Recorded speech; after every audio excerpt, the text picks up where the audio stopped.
warahmatullahi wabarakatuh. Di berjumpa lagi dengan saya Rahman Zulkifli di channel Sahabat RZ. Alhamdulillah, di episode kali ini kita berbincang-bincang bersama narasumber yang bernama Wawan Muawin. Jadi Wawan Muawin ini merupakan sahabat pribadi saya. Saya kenal beliau itu pada saat masuk kuliah di Institut Agama Islam Masjid Singkang. Jadi beliau ini merupakan Ketua Komisariat PMI Asadi Singkang periode 2019-2020. Jadi sebelum kita bincang-bincang, saya bacakan dulu sedikit biografi dari beliau. Jadi beliau itu lahir pada tanggal 29 Januari 1998 di Polman, dan tepatnya di Desa Daka, Sulawesi Barat. Dan beliau merupakan anak kedua dari 4 bersaudara. Jadi inilah biografi beliau. Dia lahir pada tahun 1998. Untuk itu bincang-bincang kali ini kita bahas tentang bagaimana proses beliau ini pertama kali masuk di lingkup pesantren Asadiah. Jadi yang ini saya tanyakan, proses pertama sahabat masuk di kompleks Asadiah ini, mulai tahun berapa dan bagaimana prosesnya sehingga bisa sampai sekarang di Institut Agama Islam Masjid Singkang. Oke. Bismillahirrahmanirrahim. Assalamualaikum warahmatullahi wabarakatuh. Waalaikumsalam warahmatullahi wabarakatuh. Jadi sebenarnya kalau berbicara mengenai awal mula saya menginjakan kaki di tanah Bugis ini, tepatnya di Kabupaten Wajo, Kota Singkang, itu dimulai pada tahun 2012. Pada saat itu saya sekolah di SMP 5 Wonomulyo yang kemudian dipindahkan ke MTS Asadiah Putra 2 Singkang. Oh iya, itu S2. Ya, S2 di tahun 2012. Nah, setelah menyelesaikan jenjang pendidikan di MTS Asadiah Putra 2, kemudian saya melanjutkan pendidikan di Madrasah Alia Putra Macanang. Oh iya, Macanang. Ya, itu 2014. Iya. 2014. Nah, di Macanang itu kalau kita berbicara sedikit mengenai Macanang, ya sebenarnya banyak hal di sana, banyak sejarah yang kemudian pesantren itu juga salah satu pesantren yang sangat populer, Itu sampai sekarang. Karena di sana itu kita banyak diajarkan mengenai kemandirian, karena pondok pesantren Macanang itu jauh dari kota. Sekitar 6 kilo dari kota. Baru yang jalan masuk itu sampai sekarang belum ada ya, sudah diperbaiki atau terakhir saya masuk di Macanang itu tahun 2020 juga, cuman saya lihat jalannya itu belum bagus, masih belum bagus. Karena yang saya tahu Pak Ketua kan ada 2 versi jalan ada kan, lewat di apa namanya ini, Giliran kan, di Sabenua, Sabenua, baru bisa juga lewat di sebelum Varian. Sebelum Varian. Cuman dua jalan itu masih belum bagus sampai sekarang. Jalan yang kedua itu yang sering dilewati oleh petani untuk ke sawah, ke kebun dan sebagainya. Jadi begini Pak Ketua, kan yang saya tahu bahwa Macanang ini mulai dari tahun 98. Iya, 98 sampai sekarang. Dan alhamdulillah yang pernah saya dengar dan pernah saya lihat bahwa alumni dari Macanang itu ya tentu akan sangat berkreasi jika sudah keluar di pondok pesantren Macanang itu, ya kan. Pernah saya tahu bahwa karena saya juga pernah mondok, di setiap kita mondok itu pasti ada cerita yang tidak pernah kita lupakan selama mondok. Banyak. Apalagi di Macanang ini kan kita kenal bahwa ini jauh dari kota, ya kan? Bagaimana dengan airnya, makanannya.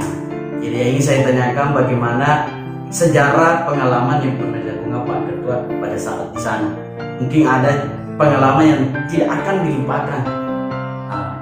Kalau mengenai itu, di awal-awal saya masuk sekolah di Macanang itu, dulu masih belum ada pembina. Oh iya. Belum ada pembina sama sekali. Jadi dulu kita itu memang kalau selesai sekolah, selesai pesantren, guru-guru yang ada di sana itu langsung pulang ke Sengkang. Jadi Berta tidak bermalam. Setelah selesai sekolah, kita bebas gitu. Artinya yang kita lakukan itu harus dibimbing oleh kesadaran diri kita sendiri. Kapan kita tidak sadar, maka habislah sudah. Karena di sana sedang ada pembina, kemudian jauh dari kota. Kemudian saya juga ingat betul bahwa pernah juga kejadian itu, kalau saya tidak salah kelas 2 SD, air itu macet selama 3 bulan Di waktu di Macanang, kelas 2 Macanang. kelas 2 Macanang. Karena dulu itu mesinnya rusak. Jadi kita ini sebagai santri ya harus pulang balik dari asrama ke Bujung apa? ke sungai. Sungai. Ada sungai di situ. Berapa kilo itu dari asrama ke? Lumayan jauh karena kita melewati Gunung-gunung. Kemudian setelah kejadian itu ada juga beberapa kejadian yang unik bagi saya, bahwa yang paling sering dialami oleh santri itu pertama mengenai kehilangan sandal, hilang baju. Tapi sebenarnya bagi saya itu menjadi pelajaran bagi kita semua, untuk sebagai seorang santri ya kita diajarkan bagaimana mendidik diri kita, bagaimana kita bisa mengamalkan nilai-nilai pesantren pernah kita pelajari di. Jadi ini tidak lepas dari kesadaran diri seorang santri terhadap apa yang dikerjakan selama mondok itu. Jadi setelah tamat di Macanang kan 2014 sampai 2016 3 tahun. 2016 masuk di kampus Institut Agama Islam Masa Desemka. Sebelum itu kan masih di Sekolah Tinggi Agama Islam Masa Desemka. Dan sudah beralih nama menjadi Institut Agama Islam Masa Desemka. Sedikit dan mungkin terakhir dari statement kita kali ini, saya tanyakan kan, yang sebelum saya masuk di perguruan tinggi Asa Desemka ini, senior-senior saya di Gandra itu di Sope katakan bahwa jadi sebelum itu kalian masuk di perguruan tinggi otomatis ada itu organisasi, kan? Baik itu intra ataupun ekstra yang akan ikut mengambil alih untuk penjemputan ini, ya kan? Dia menjemput mahasiswa untuk ikut dalam organisasinya. Ini yang ingin saya tanyakan, bahwa pada saat itu organisasi yang pernah dan yang cepat melakukan penjemputan pada saat beliau ini masuk di Asadi ini siapa kan? Baik itu intra maupun ekstra. Jadi kalau kita berbicara mengenai organisasi khususnya yang ada di kampus IAIS Desemka, pertama kemarin itu pada saat 2016 yang lalu, kan kita sama-sama di Ospek, mabah. Kemudian yang saya pikirkan waktu itu, organisasi yang paling populer adalah organisasi internal kampus. Itu BEM. masih BEM. BEM. Nah, pada saat itu saya secara pribadi melihat tokoh-tokohnya bahwa yang bicara di depan ini, yang menghindar kegiatan ini adalah menghindar ta'aruf. Ta'aruf pada saat itu adalah mahasiswa yang tergabung di dalam organisasi itu, BEM. Nah, kemudian saya tertarik juga bahwa bagaimana saya bisa seperti senior-senior yang ada di depan ini. Itu pertama kali saya tertarik untuk masuk organisasi. Yang kemudian di belakang hari bahwa ada organisasi ekstra yang saat ini saya berada di dalamnya. Saya bagian dari strukturnya yaitu PNI. Pada saat itu pertama kali mendaftarkan formulir pendaftaran untuk merekrut mahasiswa baru pada saat itu.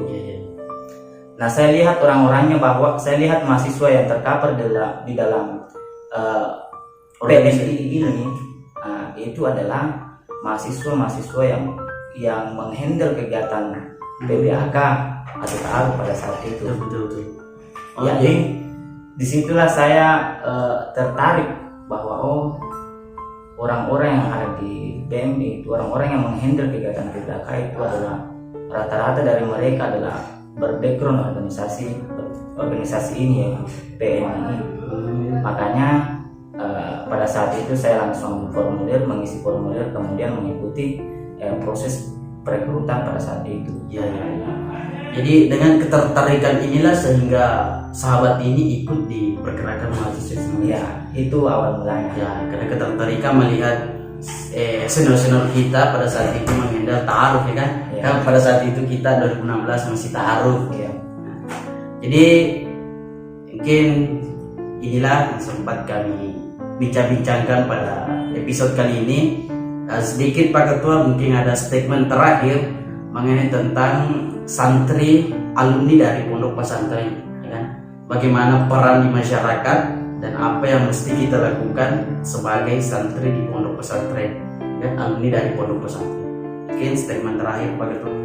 Oke, baik. Yang ingin saya sampaikan bahwa siapapun kita, dimanapun kita pernah sekolah, baik itu di sekolah umum, apalagi di sekolah pesantren, jangan lupa pesannya guru tak, pesan-pesan guru tak. Sebenarnya banyak pesan guru tak. Yang pada intinya guru tak itu memberikan pesan untuk terbaik untuk kita. Jadi jangan lupa amalkan apa yang telah dipesankan guru tak kepada kita, khususnya santri-santri. Itulah statement terakhir dari narasumber kita pada episode kali ini. Semoga berkah bagi kita semua. Jadi sekian yang sempat kami sampaikan, lebih dan kurangnya mohon dimaafkan. Allahumma fiqila qawmitari qabilahi taufiq wa sa'adah. Assalamualaikum warahmatullahi wabarakatuh.